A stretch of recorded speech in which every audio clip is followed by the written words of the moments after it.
എന്റെ നമ്പർ, എനിക്ക് 3 നമ്പറുണ്ട്. ആ 3 നമ്പർ ഒരൊറ്റ നമ്പറാണ് എനിക്ക് കാണാൻ അറിയാവുന്നത്. ഞാൻ അങ്ങനെ ചെയ്യുമോ? എന്നാ എനിക്കിവിടെ നിൽക്കണ്ട. എന്റെ അമ്മ സത്യം, എന്റെ ദൈവങ്ങൾ അറിഞ്ഞ് എല്ലാ ദൈവങ്ങളും ഞാൻ അങ്ങനെ ഔട്ടായി പോട്ടെ. ഞാൻ സത്യമായിട്ട് പറയാണ്, ഞാൻ അങ്ങനെ ചെയ്തിട്ടില്ല. ഞാൻ എന്റെ നമ്പർ എഴുതി കൊടുത്തത്. എന്നെ വിശ്വസിക്കും. നിങ്ങൾക്ക് അറിഞ്ഞോടെ അങ്ങനെ ചെയ്യും. അവൾ അങ്ങനെ പറയുന്നത് അവൾ അനുഭവിക്കും. സത്യം അല്ല. എന്തിനാണ് പെൺകുട്ടിയുടെ ജീവൻ നശിപ്പിക്കുന്നത് ഇങ്ങനെ? അവൾ ദൈവത്തെ വിശ്വസിക്കുന്ന പെൺകൊച്ചല്ലേ? അല്ല ഞാൻ ചോദിക്കുന്നത്. ഒരു നിമിഷം ചേട്ടൻ ചോദിക്കാത്ത എന്താ? നീ അങ്ങനെ ചെയ്തിട്ടുണ്ടെങ്കിൽ നീ തെണ്ടിത്തരം ഒന്ന് പറഞ്ഞ് എന്നെ സംസാരിക്കണമായിരുന്നു. എനിക്ക് ഞാൻ ഒരു കാര്യം പറയട്ടെ, 100 ആദ്യമെടുത്ത് കഴിഞ്ഞാൽ 2 പേർക്ക് 2 സ്വഭാവങ്ങളുണ്ട്. എനിക്ക് പലപ്പോഴും അവന്റെ കുറെ നെഗറ്റീവ് കാര്യങ്ങൾ എനിക്ക് മനസ്സിലായിട്ടുണ്ട്. ഞാൻ പറയില്ല എന്താണെന്ന്. പക്ഷെ എനിക്ക് ഇഷ്ടപ്പെട്ടത് കൊണ്ട് എനിക്ക് കളയാൻ പറ്റത്തില്ല. 2 പാമ്പിള്ളേര് അച്ഛനും അതിന്റെ പ്രശ്നത്തിലൊക്കെ ഇവിടെ വന്ന് അവരെ കമ്മ്യൂണിറ്റിക്ക് വേണ്ടി സംസാരിക്കുന്നുണ്ട്. എനിക്ക് കഷ്ടം തോന്നിയിട്ടുണ്ട്.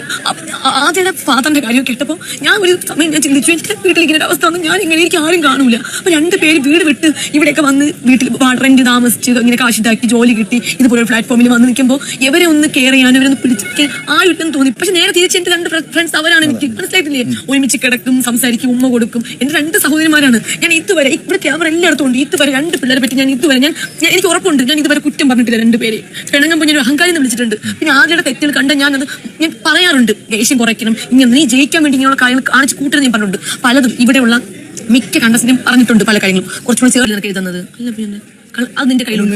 ഞാൻ ചോദിച്ചു ഇന്നലെ അവിടെ നമ്മള് പ്രശ്നമൊക്കെ തീർന്ന് നമ്മൾ വൈകുന്നേരം അവിടെ പോയിരുന്നില്ലേ? ചോക്ലേറ്റ് അല്ലേ ഇത് തന്നു KP നമ്പൂതിരിസിന്റെ. ആ സമയത്ത് ഞാൻ പതുക്കെ ചോദിച്ചു. അപ്പൊ ഞാൻ പറഞ്ഞു, ആ നമ്പർ നിന്റെ കയ്യിലുണ്ടാ? ഇല്ല, ഞാൻ വേസ്റ്റ് ഇട്ടു. അങ്ങനെ ഇടുന്നു തോന്നുന്നുണ്ടാ? ഇത് ആ കബോർഡിലുണ്ട്. അവളെ നമ്പർ ഞാൻ ഒരു ബോക്സിനകത്താക്കി വെച്ചിരിക്കുന്നത്. ഞാൻ കൊടുത്ത നമ്പർ അവള് ഷോർട്ടിനകത്ത് പോക്കറ്റിനകത്ത് ഇട്ടിട്ടുണ്ട്. ഞാൻ ഇടയ്ക്കൊക്കെ ചോദിക്കും. എവിക്ഷൻ വരുന്ന സമയത്ത് ഞാൻ ചോദിക്കും, എന്റെ നമ്പർ ഉണ്ടല്ലോ, എന്റെ വീട്ടിൽ വിളിക്കണേ, പറയണം. കരയുന്നത് അതിന് അമ്മ വന്ന് പറഞ്ഞു പോയതിന് ശേഷവും കരയുന്നത് വിഷമം കൊണ്ടാണ്, അത് നോക്കരുതെന്ന് പറഞ്ഞിട്ടുണ്ടായിരുന്നു വിളിക്കുമ്പോൾ. എന്നിട്ട് ഇവിടെ ഇങ്ങോട്ട് ചോദിക്കണം, പിയാൻ നീ പറയണ്ടെന്ന്. ഒന്നും പറയില്ലെന്നാണ് ഞാൻ പറഞ്ഞു വിടുന്നത്. ഇവിടെ നടക്കുന്ന കാര്യങ്ങളൊക്കെ പറഞ്ഞു വീട്ടിൽ വിളിച്ചിട്ട് അല്ല. ഞാൻ ജസ്റ്റ് അവിടെ ഞാൻ ചോദിച്ചപ്പോൾ ഞാൻ പറഞ്ഞു, ഇവിടെ നടക്കുന്ന കാര്യങ്ങളൊക്കെ പറഞ്ഞാൽ മതി, വേറെ ഒന്നും പറയണ്ടെന്ന് പറഞ്ഞു. അല്ലാതെ ഞാൻ അവനെ ഇവിടെ നിന്ന് എന്തെങ്കിലും ചെയ്യണമെന്നോ അല്ലെങ്കിൽ ഈ പറഞ്ഞ നമ്പർ ഞാൻ ഒരിക്കലും ഒന്ന് ആലോചിച്ച് നോക്കുക. ഇത് 100 അറിയാം, 100 ചോദിക്കുക നമ്പർ ഉണ്ടോ എന്ന്. ഉണ്ട്, നമ്പർ കയ്യിലുണ്ട്. അല്ലാതെ ഇത് തെളിവായിട്ട് അത് മാത്രമേ ഉള്ളൂ. അല്ലെങ്കിൽ ആൾക്കാരെല്ലാം തെറ്റിദ്ധരിക്കും. ഒന്ന് നോക്കിയിട്ട് എനിക്ക് സഹിക്കാൻ പറ്റുന്നില്ല. ഇതൊക്കെ ആൾക്കാർ എന്നെ പറ്റി എന്ത് വിചാരിക്കും? ഞാൻ സത്യമാണ് ഇതൊക്കെ എന്തുവാ ചേട്ടാ ചെയ്യാത്ത കുറ്റമൊക്കെ തലയിൽ വെച്ചിരുന്നത്? അവള് പെൺകുട്ടിയല്ലേ എന്നെ ഒന്നില്ലെങ്കിൽ ഇത്രയും ദിവസം 96 ദിവസം എന്റെ കൂടെ നിന്ന് കൊച്ചല്ലേ. ഞാൻ എപ്പോഴും പറയും, നിങ്ങൾക്ക് 2 പേർക്ക് എന്ത് വന്നാലും ഞാൻ കൂടെ ഉണ്ടാവും. അന്ന് ലാലേട്ടൻ പറഞ്ഞ ഒരു എപ്പിസോഡ് സമയത്ത് ലെറ്റർ എഴുതി കൊടുക്കും. അതിപ്പോൾ ഞാൻ പറഞ്ഞിട്ടുണ്ട്, നിങ്ങൾക്ക് എന്ത് വന്നാലും എന്തൊക്കെ പ്രശ്നം വന്നാലും ഇവിടെ നിന്ന് ഇറങ്ങിക്കഴിഞ്ഞാൽ അവർക്ക് അവരുടെ സിസ്റ്റേഴ്സിനെ പോയി കാണുന്നുണ്ട്. വീട്ടിൽ കയറാൻ പറ്റൂലല്ല.